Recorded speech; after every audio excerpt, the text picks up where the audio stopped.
আসসালামু আলাইকুম রাহমাতুল্লাহ। প্রিয় দর্শক, আজ আমরা এমন একটা গল্প শুনব যা শুধু গল্প নয়, বরং আল্লাহর পক্ষ থেকে এক সতর্ক বার্তা, এক শিক্ষা এবং এক হৃদয়স্পর্শী বাস্তবতা। এক যুবকের ভুল, এক রাতের অদৃশ্য ঘটনা এবং আল্লাহর রহমতের দরজা, সবকিছু মিলিয়ে এই গল্প আপনাকে গভীরভাবে স্পর্শ করবে। ভিডিওটি শেষ পর্যন্ত দেখুন, আপনি হয়তো আপনার নিজের জীবনও নতুনভাবে শুরু করতে পারবেন ইনশাআল্লাহ। রাতের অদ্ভুত নীরবতা।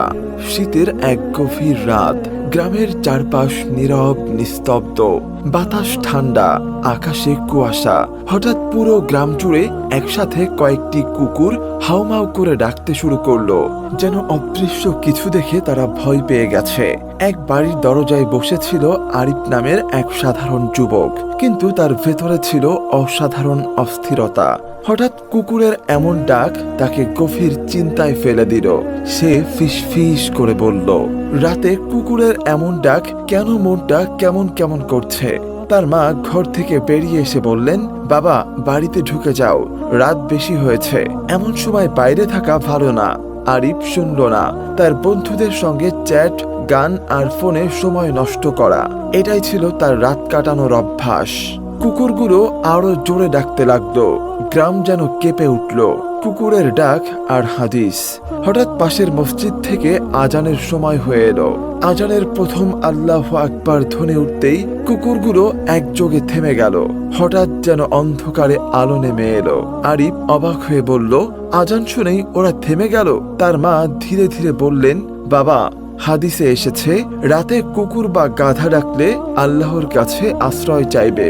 ওরা এমন কিছু দেখে যা আমাদের চোখে ধরা পড়ে না। আরিফ একটু কেঁপে উঠল, কিন্তু সে তখনও বুঝতে পারেনি এটা ছিল আল্লাহর পক্ষ থেকে তার জন্য প্রথম সতর্ক বার্তা। আরিফের লুকানো অন্ধকার। আরিফের সমস্যার শুরু অনেক আগেই। সে ছিল নামাজে অনিয়মিত, রাগী, বন্ধুদের সঙ্গে আড্ডা, রাত জাগা আর ফোনে হারাম কন্টেন্ট দেখা, যা তার আত্মাকে ধীরে ধীরে অন্ধকারে নিয়ে যাচ্ছিল। প্রতিদিন রাতে তার মনে হতো, আজ ঘুমাতে খুবই কষ্ট হবে, আজ মনটা ভারী লাগছে, রাতে মনে হয় কেউ যেন দেখেছে।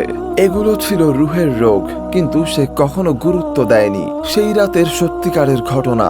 সেই রাতে কুকুরের ডাক থামলেও আরিফ ঘরে ঢুকতে চাইল না।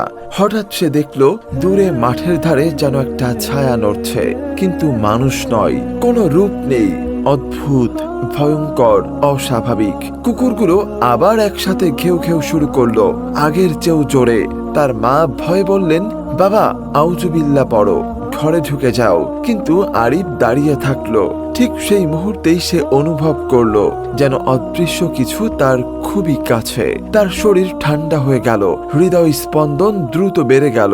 তার মা দরজা টেনে দিলেন এবং জোরে জোরে বললেন, বাবা, দরজার সামনে দাঁড়িও না। আরিফের কানে তখন শুধু শুনতে পাচ্ছিল, আল্লাহু আকবার, আল্লাহু আকবার। আজানের ধ্বনি যত জোরালো হচ্ছিল, ততই ছায়াটা দূরে সরে যেতে লাগলো। ঘরে ঢোকার পর আরিফ ভয়ে কাঁপছিল। সে মাকে বলল, আম্মু, আমি একটা কিছু দেখেছি, অদৃশ্য, কিন্তু খুবই কাছে ছিল। মা শান্তভাবে বললেন, বাবা, পাপ মানুষকে দুর্বল করে দেয়, আর অদৃশ্য শক্তি, জিন, শয়তান এই দুর্বলতার সুযোগ নেয়। তিনি আরো বললেন, আল্লাহর জিকির, নামাজ, দোয়া এসব না করলে আত্মা অন্ধকারে ডুবে যায়। তখন তুমি সেই অন্ধকারের অসওয়াসা অনুভব করো। আরিফ চুপ করে গেল।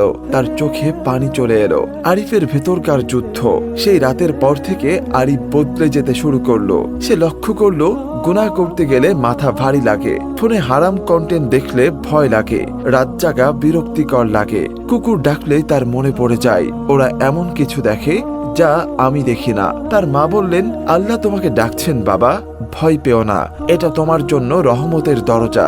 আরিফ ভাবলো, আমি কি সত্যি আল্লাহকে ভুলে গিয়েছিলাম? তার চোখ বেয়ে পানি পড়তে লাগলো। তাওবার আলো। এক ফজরের ভোরে সে সিদ্ধান্ত নিল, আজ থেকে আমি বদলাবো। সে অজু করলো দীর্ঘ সময় নিয়ে। অনেক দিন পর এতটা শান্তি অনুভব করলো অজুতে। মসজিদে নামাজে দাঁড়ালো। ইমামের সুরে তার বুক হালকা হয়ে গেল।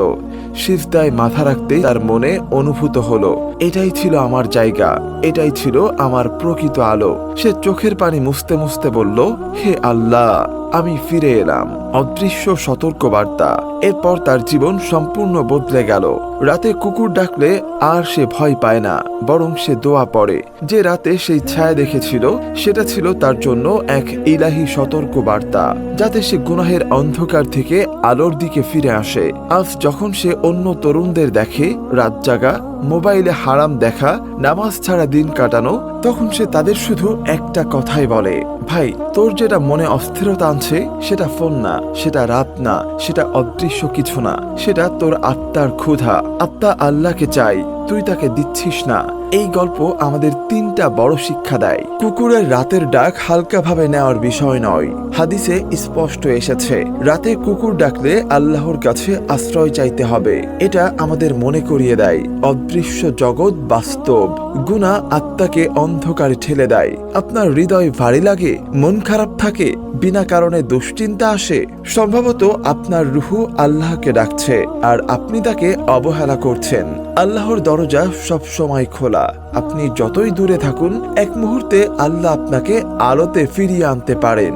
প্রিয় ভাই ও বোনেরা, রাতের অন্ধকার, কুকুরের ডাক, অস্থির মন, সবই আল্লাহর পক্ষ থেকে স্মরণ করিয়ে দেয়, তোমরা ফিরে এসো আমার দিকে। যখন পুরো পৃথিবী ঘুমিয়ে থাকে, আপনার রব কখনো ঘুমান না। তিনি পাহারা দেন, তিনি রিজিক দেন, তিনি ক্ষমা করেন, তিনি ডাকেন। আজকের এই গল্প আমাদের মনে করিয়ে দেয়, জীবনের প্রকৃত নিরাপত্তা, শান্তি আর আলো শুধু আল্লাহর কাছেই। হে আল্লাহ, আমাদের অন্তরকে পরিশুদ্ধ করো, অন্ধকার থেকে আলোতে ফিরিয়ে আনো, শয়তানের ফাঁদ থেকে বাঁচাও আর আমাদের পরিবারকে সর্বক্ষণ হেফাজতে রাখো। আমিন। ভিডিওটি ভালো লাগলে চ্যানেলটি সাবস্ক্রাইব করুন এবং ভিডিওটি শেয়ার করুন, যাতে আরো মানুষ এই গল্পের মাধ্যমে আল্লাহর পথে ফিরে আসতে পারে।